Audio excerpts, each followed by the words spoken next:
Biology में हम लोगों ने पिछले लेक्चर में पोषण में क्या पढ़ा था? कार्बोहाइड्रेट एवं वसा और प्रोटीन। आज हम लोग क्या पढ़ेंगे? विटामिन।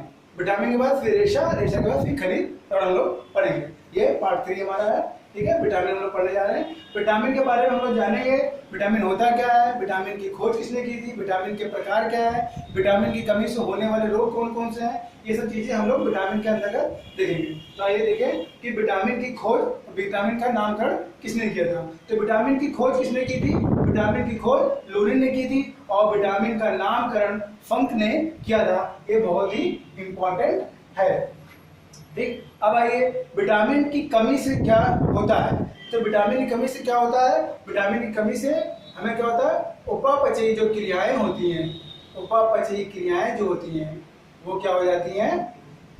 डिस्टर्ब हो जाती हैं।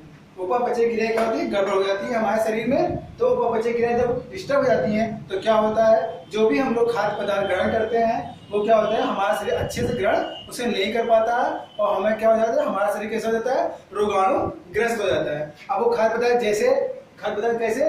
कार्बोहाइड्रेट एवं वसा, प्रोटीन, रेशा, खनिज लवण, ये खाद्य पदार्थ विटामिन की कमी से हमारा शरीर क्या होता है? अच्छे से ग्रहण नहीं कर पाता है। तो वो क्या है? हमारा उपापचयी क्रियाएं को क्या करता है? सुचारू रूप से चलाता है। तो उपापचयी क्रिया डिस्टर्ब होगी तो कौन सा रोग हो जाए? किस प्रकार का रोग है विटामिन की कमी से? तो कैसा रोग हो जाएगा?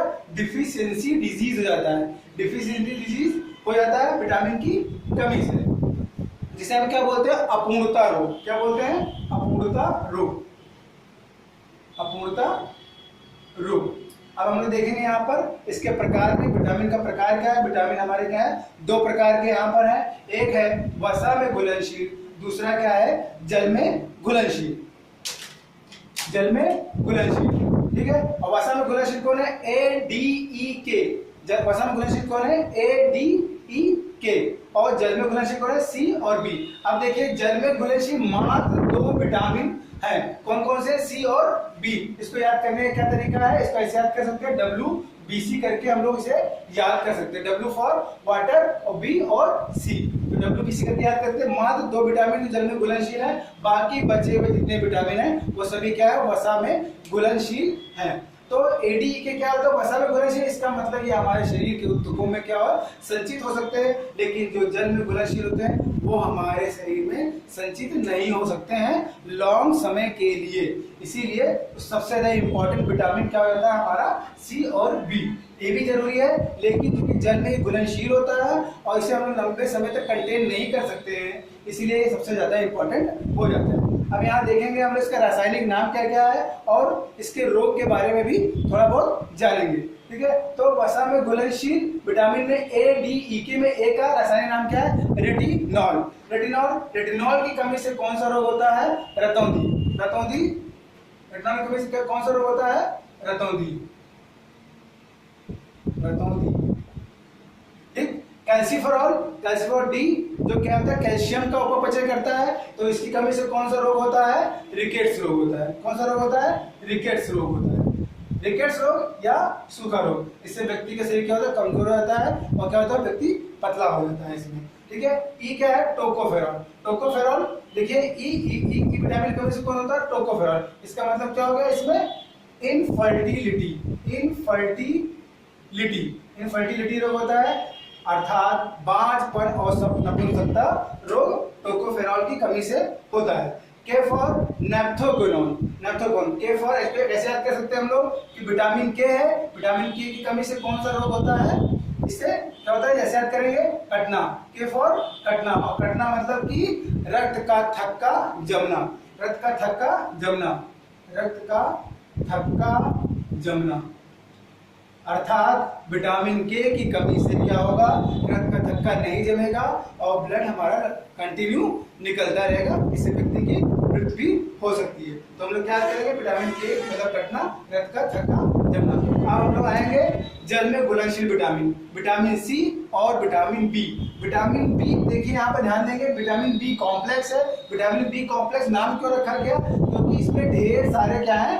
विटामिन B हैं। कई प्रकार आ जाते हैं विटामिन B के, इससे इसका नाम पड़ा है विटामिन B कॉम्प्लेक्स, ठीक है। और विटामिन C मतलब एस्कॉर्बिक अम्ल, एस्कॉर्बिक अम्ल की कमी से कैसा रोग होता है?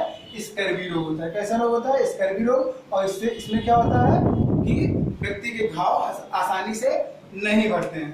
तो स्कर्वी रोग होता है विटामिन सी की कमी से, और इसका रासायनिक नाम क्या है? एस्कॉर्बिक अम्ल। अब आइए विटामिन बी कॉम्प्लेक्स देखिए, B1 का रासायनिक नाम क्या है? थायमीन। थायमीन की कमी से कौन सा रोग होता है? बेरी। कौन सा रोग होता है? बेरी रोग होता है। यह बहुत ही इंपॉर्टेंट प्रश्न परीक्षा के लिए। विटामिन बी की कमी से कौन सा रोग होता है? बेरी रोग होता है। थायमीन का रासायनिक नाम है। अब आइए B2 राइबोफ्लेविन की कमी से कौन सा रोग होता है? किलोसिस। कमी से कौन सा रोग होता है? किलोसिस। अब आइए विटामिन B3 नियासिन या निकोटिनिक अम्ल बोलते हैं। बहुत ही इंपॉर्टेंट परीक्षा का प्रश्न है ये। B3 नियासिन या निकोटिन अम्ल, इससे कौन सा रोग होता है? इनफर्टिलिटी रोग इससे भी होता है। इसमें क्या, इससे भी कौन सा रोग होता है? नपुंसकता या इनफर्टिलिटी रोग होता है। अब आइए विटामिन B5 पेंटाथेनिक अम्ल। विटामिन बी को क्या रासायनिक नाम क्या? पेंटाथेनिक। इससे कौन सा रोग होता है? पैलाग्रा रोग होता है। कौन सा रोग होता है? पैलाग्रा रोग होता है। ये क्या है? स्किन डिजीज है, त्वचा रोग एक तरह से। पेंटाथेनिक अम्ल। पैराडॉक्सिन, आइए देखिए पैराडॉक्सिन B6 का रासायनिक नाम है पैराडॉक्सिन। इसकी कमी से कौन सा रोग होता है? रक्त अल्पता रोग होता है। रक्त अल्पता मतलब रक्त की कमी होती है, ब्लड की कमी हो जाती है हमारे शरीर में। हम लोग इसे एनीमिया भी कह सकते हैं। हम लोग इसे क्या कह सकते हैं? एनीमिया भी कह सकते हैं। रक्त अल्पता क्या बोलेंगे? एनीमिया भी कह सकते हैं। उसके बाद आइए B7 का रासायनिक नाम क्या है? बायोटीन। B7 का रासायनिक नाम क्या है? बायोटीन। इससे कौन सा रोग होता है? त्वचा संबंधित रोग होता है। ये भी एक तरह का स्किन डिजीज है, त्वचा संबंधित रोग है। उसके बाद B5, इससे भी कौन सा रोग होता है? रक्त अल्पता रोग इससे भी होता है। और विटामिन B12 की कमी से कौन सा रोग होता है? इससे भी कौन सा रोग होता है? रक्त अल्पता। और इसका रासायनिक नाम क्या है? साइनोकोबालामिन। अब यहाँ पे एक चीज ध्यान दीजिए आप लोग कि B6 पैराडॉक्सिन, B9 फोलिक अम्ल और B12 साइनोकोबालामिन तीनों की ही कमी से कौन सा रोग होता है? रक्त अल्पता रोग होता है।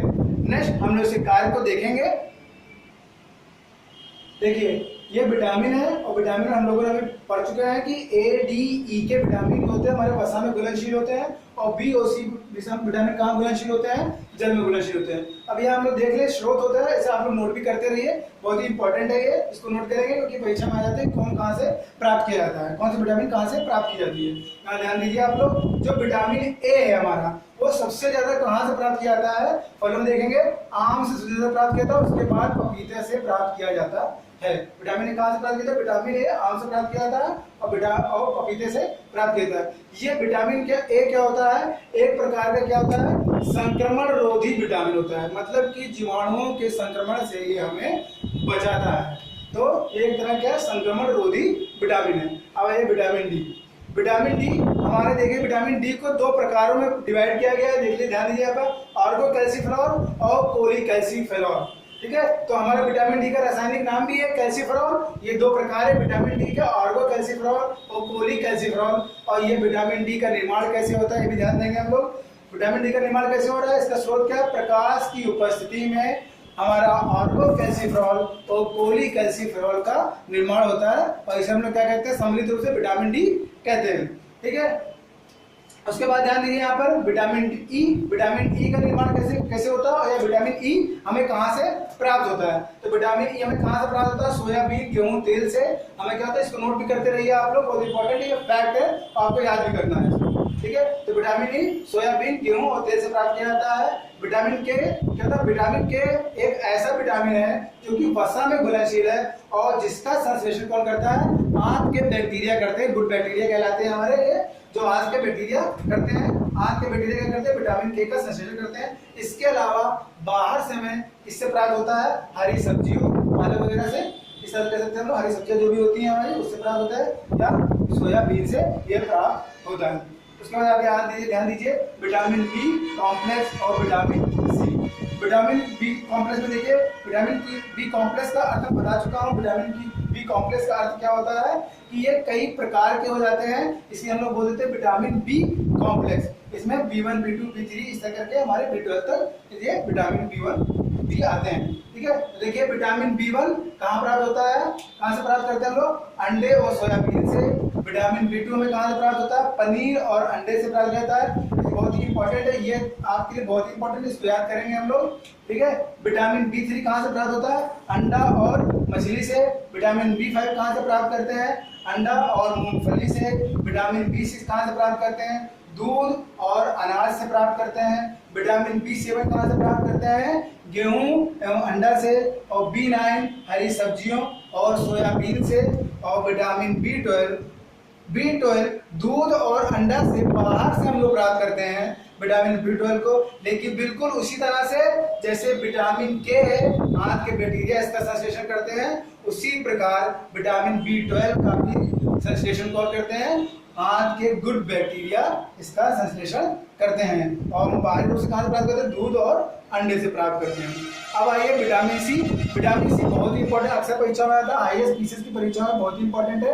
ये कहाँ से प्राप्त होता है विटामिन सी, खट्टे फलों से प्राप्त किया जाता है, जैसे नींबू, संतरा, आंवला, अनानास। इस तरह से फलों से हम क्या करते हैं, विटामिन सी को प्राप्त करते हैं। और ये एक तरह से किस तरह का विटामिन है, ये ध्यान देंगे यहाँ पर किस तरह का विटामिन है, ये हमारे प्रतिरक्षा तंत्र को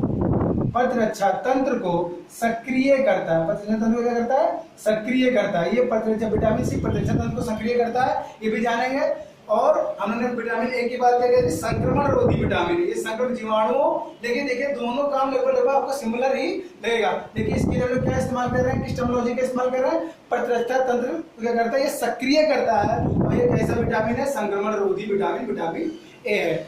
नेक्स्ट पार्ट में हम लोग रेशा और खनिज लवण पढ़ेंगे।